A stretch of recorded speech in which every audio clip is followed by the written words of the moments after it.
2015 काजीरंगा, असम।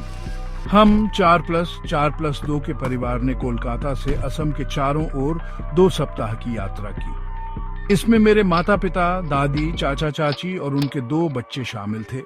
साथ ही एक यात्रा एजेंट परिवार के दोस्त और उनकी पत्नी भी थी।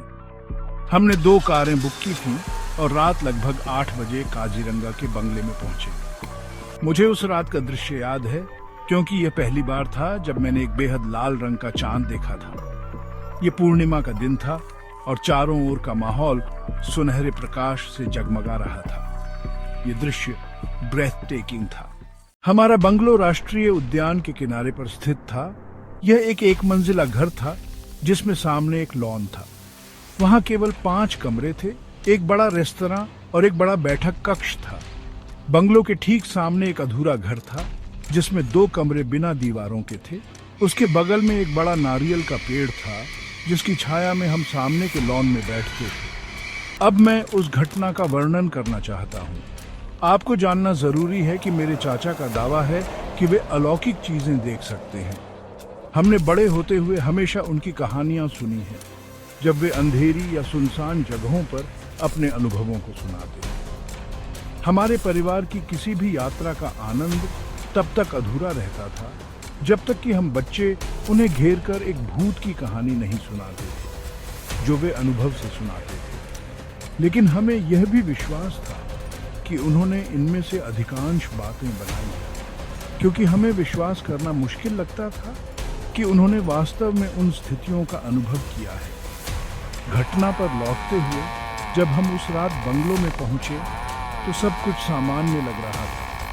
रसोइया, प्रबंधक और उनकी पत्नी ने हमारा स्वागत किया और थोड़ी देर आराम करने के बाद हमने हल्का भोजन किया, क्योंकि हम अगले दिन सुबह जल्दी हाथी सफारी पर जाने की योजना बना रहे थे। अगली सुबह जब हम कार में मिले, मैं अभी भी नींद में था।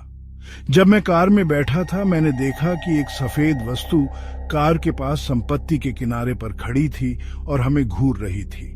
मैंने सोचा कि शायद ये रसोइये की पत्नी है, इसीलिए मैंने इसे कोई महत्व नहीं दिया।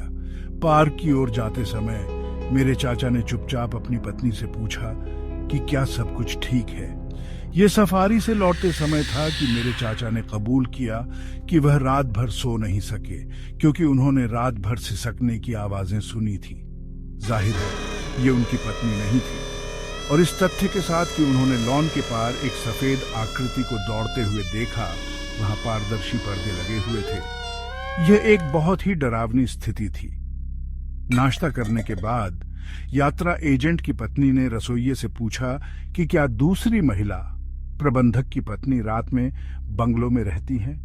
उन्होंने नकारात्मक उत्तर दिया, कहकर कि वह अपने बच्चों का ध्यान रखने के लिए अपने घर चली जाती है, जो अगल बगल में है।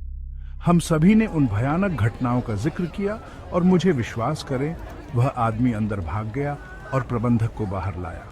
उनकी पहली प्रतिक्रिया हमें छोड़ने से रोकने की थी।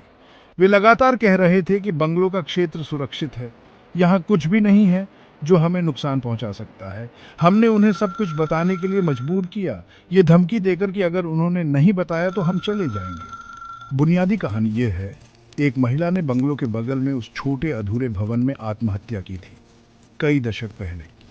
तब से वह भवन भूतिया माना जाता है और उस महिला को अक्सर पर्यटकों और ग्रामीणों द्वारा रोते और चिल्लाते हुए देखा जाता है।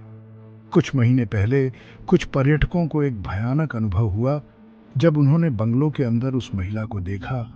वह नारियल के पेड़ पर चढ़ गई थी और उस पर्यटक परिवार के ड्राइवर के अनुसार वह उसे झूलते हुए देख सकता था।